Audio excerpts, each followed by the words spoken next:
Welcome, ladies and gentlemen. Today we're going to take a look at the Stam Sorcs PvE build Windwalker for Morrowind. It's a dual wield bow setup. So Stam Sorcs are probably one of the strongest stem setups because they have really strong passives compared to other stamina classes. I will show you that in a sec. So in the first part of the video I'm gonna show you the basics, gear, CP, skills and all that kind of stuff. And in the second part I'm going to show you off the rotation, and I also want to talk a little bit about the resource management and what you can do to increase like your survivability and all that kind of stuff. Now our stats are pretty nice. I usually recommend that you have around 17k health if you go into dungeon and trials. If you go lower, it's up to you, but 17k should be safe. And when I use Hurricane, you see we have really nice resistances, so that's really cool. When our weapon damage glyph procs, we are over 4k weapon damage, so that's also something. Thief Mundus Stone. I am a vampire. You need to be one, not necessarily, but there is a few nice passives. Just be aware, if you're in dungeons with fire damage, make sure to reduce the vampire stage to level 1, otherwise you will die. You can do this with this here. Race. I am a Red Guard. This passive here is really nice.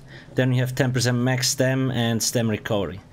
Now, you also could be a Khajiit, Imperial or Orc. But I do think Red Guard is suited best for Stam Sorcs, at least in PvE. Do not forget to grind up medicinal use, it's a really strong passive, it's a must-have. Buff food wise, max health, max stem.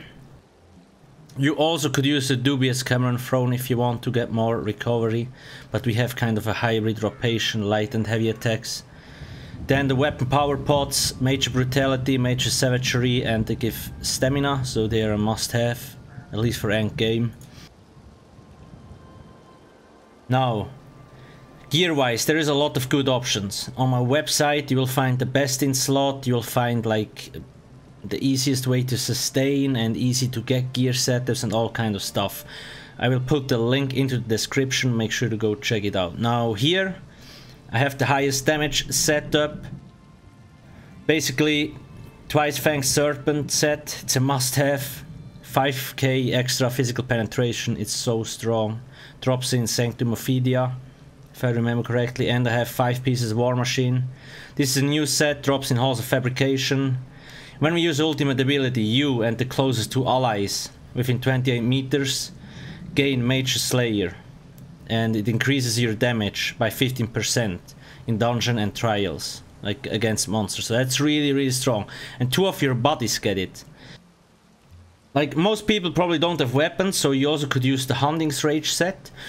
You get the same damage, but it's just here 2 additional friendlies gain an additional 15% damage. That's why it's better. You also could use the Automaton set.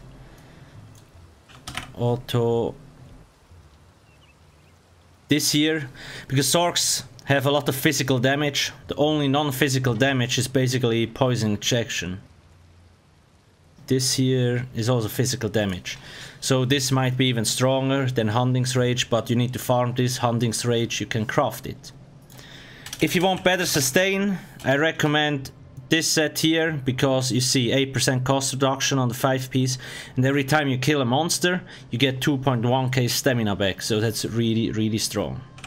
It's also hard to get, it drops in all the Kraglorn trials, if I remember correctly. I run a 7 medium setup. If you want, you also could run a 6 medium, 1 heavy setup, it's up to you. 2 Validrev, strongest monster set, deals a ton of damage. I tried Stormfist and Selene, both underperformed compared to Validrev. In terms of weapons, now you can run 2 daggers, you can run an axe and a dagger. Infused and sharpened, you also could run 2 sharpened. If you don't have infused, you also could run a Nirnhound or precise. Now infused is the best because it boosts the weapon damage enchant here. It deals like it gets stronger and it reduces the cooldown, so you get the 65 to 60% uptime, really nice. Like I said, pretty hard to farm, so Hunting's Rage is the easiest option and you better lose any damage. Just your group buddies will not gain the benefit of the ultimate. And this is strong on a Stam Sorc because you see, Dawnbreaker only costs 107 ultimate and it's basically the strongest ultimate there is out there. Obviously Ballista is also strong, but we only use this at the start of the fight. Maelstrom Bow, a must-have. Now you need to do Master Marina for this. It's the strongest bow because Endless Hail, it doubles the damage on Endless Hail. Endless Hail is your strongest single target AoE ability, so it's a must-have. And if you have an infused weapon here, the enchantment even gets buffed when you're on your front bar. It's insane. So it's like, if you're good in keeping that up, it's gonna do like 10k single target. I'm not sure, AoE or single target on boss fights, something like that. It's completely crazy. All weapon damage enchants here. I do sustain with heavy attacks on the front bar, I do light attacks on the back bar. That's it about the gear setup. If you want, like because of the Undaunted, like I said, you can run a 6 medium, 1 heavy. You also could run a 5 medium, 1 heavy, 1 light to get even more bonus stats. Because you could reach over 42k. Probably with the aggressive Warhorn, 45k stamina. So that's a lot of stamina. That's it about the gear setup. So there is a lot of good options for stamina dispatch. You can find them all on my website. Champion points. 54 Warlord, 56 Mooncalf, 100 Tenacity. Now this is just my preference. You can play around with it a little bit because I do heavy attack. This is the most valuable for me, but you see. 56 versus 100 points is only a 3% difference. This here gives me 15%, this here gives me 12%. There's not a lot of difference. Now here is where it gets interesting. 49 Mighty, 48 Precise, 48 Thaumaturge. I do have 18 points in Piercing because I am using an infused weapon. If you have 2 Sharpened, you do not need any points in Piercing. If you have no sharpened weapons, you should have at least 4 to 5k physical penetration in here. Mastered Arms 31 and Physical Weapon Expert 60. Now I'm still playing around, maybe this is a little bit overkill, but it's nice for the heavy attacks. On the other hand, we don't really have a lot of direct damage abilities, so maybe it's better to put a few more points in here or here. But the difference is so small because the champion points are front loaded. 61, 3, 48, 49, 49. It's the same setup on all. Because with 49 points we already get 11% here out of 15. Here we get 18% out of 25. And here we have 21% out of 25%. That's really nice. Champion point setup. Now, skills. Let me use this, otherwise people are confused. Let's start with the back bar because it's always the same for every stem setup. Endless Hail, Rearming Threat, Poison Injection and Cult Drops. A lot of you maybe don't have Cult Drops, so I recommend using Crit Surge instead. It will increase your survivability a lot, believe me. Now, this is your strongest hitting ability. This gives minor force, so it increases your critical damage. This just hits like a truck, especially if the enemy is low health. This got changed. It's a duration of 12 seconds now and it deals a lot of damage. It's very expensive though. Almost 3k stem. Bound Armaments gives us 8% max stem and 11% more heavy attacks. So this is a really strong ability. Like Stam Sorcs is so insanely strong. It's crazy. Ballista, we only use this ultimate to engage a boss fight. After that we always use Dawnbreaker because of our Major Slayer. If you don't have Major Slayer like War Machine set, then you could keep using Ballista for single target because it will be slightly more damage. Difference is not huge. If there is trash mobs on the boss fight, use Dawnbreaker because it has AoE damage. Front bar, Deadly Cloak, Gives you 25% damage reduction from AoE abilities. That's a lot. And it helps insanely in trials.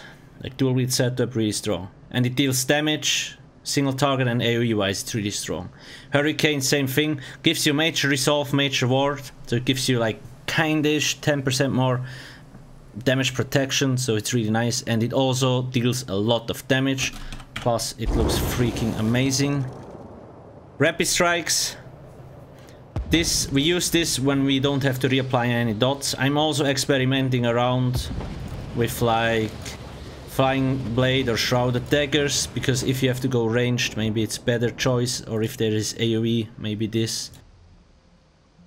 On undead mobs, I might also try Silver Shards, but we will see. Probably still the best rapid strikes here. Rending Slashes, your single target dot, really strong. Has to be up at all times. And again, bound armaments, because it needs to be double slotted, otherwise it will fall off. Dawn Breaker. So, while slotted, your weapon damage is increased by 5%. On top of this here, increase your weapon damage by 3%. So we have 5% here and another 3% because it's slotted. Now, this deals a lot of damage. You see, physical damage, it's insanely strong, and it only costs 107 ultimate points. That's why the War Machine set is so strong with a Stam Sorc, because you get cheaper ultimates. Because of the Power Stone, reduces the cost of your ultimate abilities by 15%. Then, wait, this here, Unholy Knowledge, reduces the magic and stamina cost of your abilities by 5%. So you have cheaper abilities also. On top of that, you get 5% physical damage. You get the Auto Execute, which scales off health but still deals an insane amount of damage. And you get more weapon damage. If you compare Stam Sorc passives to any other class, they're like 1000% better than any other Stam class out there. It's completely insane. That's why they're so strong. Now, what can you do to increase your survivability? I don't know how to, jeez. You just remove bound armaments, you place Crit Surge here, and you use Dark Deal. Crit Surge. While active, dealing a critical strike heals you for 3000 health. Looks cool. And it heals you. Basically, it's really hard to die with Deadly Cloak up, Hurricane, and this active, believe me. It's really, really hard to die. Unless you die from a one-shot. Dark Deal is nice. Look at my stamina now. I just used this twice. It went from like 60 to 100. And it costs Magicka. I trade Magicka and I gain health and stamina. It's crazy. If you don't have call drops, like I said, you could use this here. So you still could use bound armaments if you don't need the extra heals. Or just use Crit Surge if you have enough sustain. But yeah, Stam Sorc, Mias Dios. Now rotation. Let's port to Vana's house because I'm poor. I don't have a home. Let's quickly talk about sustain. So like I said, I do heavy attacks on the front bar and I do light attacks on the back bar between each skill. Because light and heavy attacks deal an insane amount of damage. You have the potions. And obviously, because you're a melee fighter, you have constantly spears around you, because the healers usually drop spears for the tank or for the melee fighters. So that's like 4k if you pick up a synergy. And on top of that, if you have the Undaunted the passive here, every time it procs, like every time you pick up a synergy, you get again like 1300 extra stamina. So there's a lot of stamina you get. If that's still not enough, you could use the dubious Cameron Throne. This here. You will drop in health, so if you use this here, you want to make sure to put some more points into the health attribute to get to like 17k health.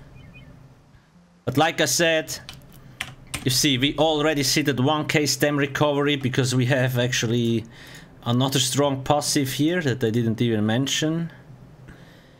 This increase your health and stamina recovery by 20% while you have an ability slotted. So if you have this slotted, you gain 20% stem recovery. That's why it's so high. Red Guard 9% extra stem recovery, and then we have Mooncalf another 12%.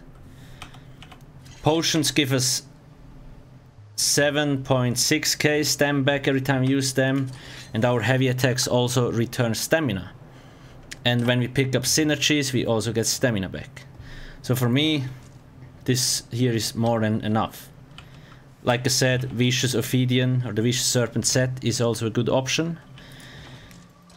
Heavy attacks, just to show you a full heavy attack, is this. Now how does an animation cancelled heavy attack look like? Like this. See, it's a lot shorter. Full heavy attack is this. Animation cancel is this. Now what does it mean? Basically, you hold down your button and you start charging your heavy attacks, right? The moment you click down your heavy attack button, you start spamming your ability. That's why you always hear me like smashing my button. Because I know the heavy attack will go off with the ability the moment it's ready. It will not, even if you use your ability too early, the heavy attack will not get interrupted till it's fully charged. So you need to know the sweet spot. Heavy attack and then bam. Something you need to learn. It's not easy to do, but once you get used to it, then it will really increase your DPS. How should you engage a fight? Basically, before you start, always use Deadly Cloak and Hurricane. Like Deadly Cloak, Hurricane. And then when you go in, you drop Endless Hail, the Trap, Cult Drops, Poison Injection, Weapon Swap. I do light attacks between each skill. It's very important. Why a lot of light attacks? When we look at the bow ability here, Hawk guy, dealing damage with a light or heavy attack increases the damage of your bow abilities by 5%. It stacks up to 5 times, so that's a 25% extra damage on our Endless Hail and Poison Injection. That's freaking insane. That's why you need to do light attacks on the back bar between each abilities. Front bar, the moment you swap to the front bar, you charge heavy attack, rending slashes. And then you do heavy attack, rapid strikes, heavy attack, rapid strikes, till you need to reapply Hurricane and Deadly Cloak. Something like that. This has a 15 seconds duration and this has a 15 seconds duration. It's the only thing that doesn't really fit into your rotation, because we have a 10-second rotation. I like to track Endless Hail. On console, you can track Poison Injection or Rending Slashes. So basically, the moment Endless Hail reaches 2 seconds on my dot tracker or Poison Injection, I swap to my back bar. So I'm here on my front bar, 2 seconds, weapon swap, trap, Endless Hail. This means literally the moment your Endless Hail drops off, you reapply it. You really need to get the timing down for this. You never want to let Endless Hail drop off, because it's your strongest ability. It's completely broken how much damage this does. So it's very important to keep this up. So basically on our back bar, it's always the same. We always apply the same things. We go to the front bar, do a heavy attack, rending slashes. It's the same. Till here it's always the same. And then depending on whether your Hurricane and Deadly Cloak drops off, you will reapply those. If they're still running, you will rapid strikes. Now, you see, Endless Hail is about to drop off, so I have to weapon swap again to reapply all my dots with rending slashes. You see, there's a lot of things. It's just always the same. Reapply this stuff here with a light attack each. Then rending slashes when you come back to the bar, and then you just have those 3 things that are not the same. So like either rapid strikes and then those 2. So there is kind of 3, how can you say, 3 sections or parts of the rotation. You have this part here with all those abilities, including rending slashes. Then you have the part with rapid strikes, and you have the part with Hurricane and Deadly Cloak. The rotation is fast. You need to get used to it. It's not easy. But once you know it, no problemo. If you need to use bow ulti, use bow ulti.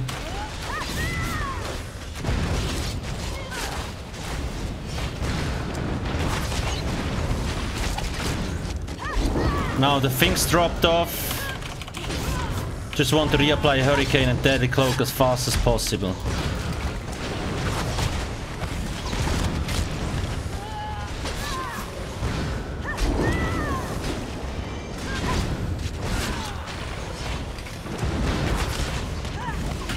And so on and so on.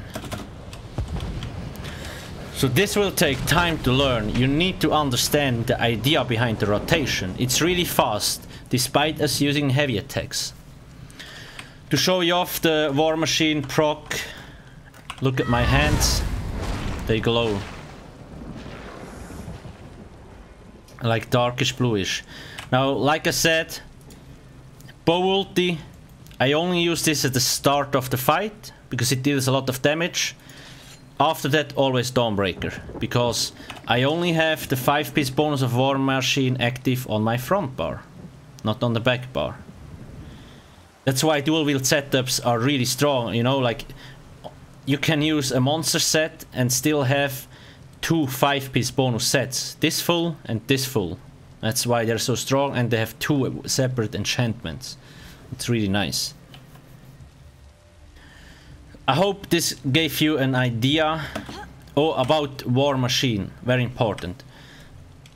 Like if you're in melee and you stand next to the tank, he might get the buff. So you want to make sure when you activate the ultimate that you stand close to 2 other damage dealers, so they do get the buff, because you will not benefit, like the group will not benefit if the tank gets a damage buff, obviously.